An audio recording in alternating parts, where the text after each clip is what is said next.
A New World in the Making by Benjamin Creme's Master. A Master Speaks, Volume 1, page 207. Many will remember how only a few short years ago the world braced itself for nuclear destruction. Few there were who expected humanity to survive the war of words, the Cold War. Rather, most awaited the fateful countdown and resigned themselves to eventual oblivion. Recent events have changed such fatalism and brought new hope to despairing humanity. The bridges between the nations are being erected one by one, and the barriers diminish daily. Soon, a new dawn will shed a brighter light on man's problems and show the way to their solution. Above all, the nuclear threat has receded. Mankind breathes gratefully anew, and in the atmosphere of trust thus engendered, the stockpiled horror loses its terror for the race. However, many nations, large and small, have placed their faith in nuclear weapons, hoping to outface their enemies or rivals for influence and power. This presents many problems, for few acknowledge possession of the bomb and most are reluctant to relinquish its potency in use. Nevertheless, significant strides towards disengagement and disarmament are being taken by the major powers, and this bodes well for a reduction of arms around the world.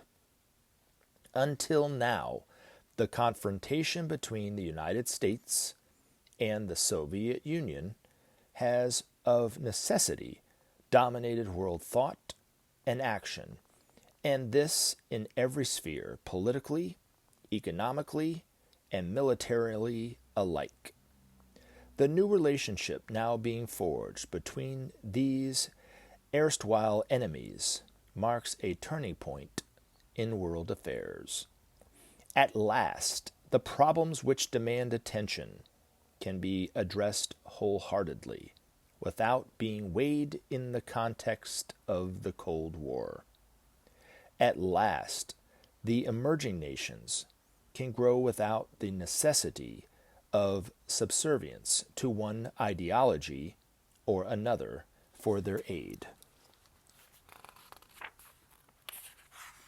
The sharp demarcations, ideologically drawn, are losing their definition, and new freedom and flexibility is beginning to be felt.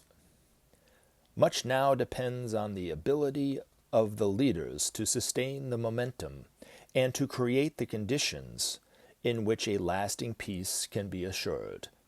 As yet, the sharing of resources on a world scale has not been given attention, but this remains the major issue to be resolved. Until that is achieved, the world cannot know true peace.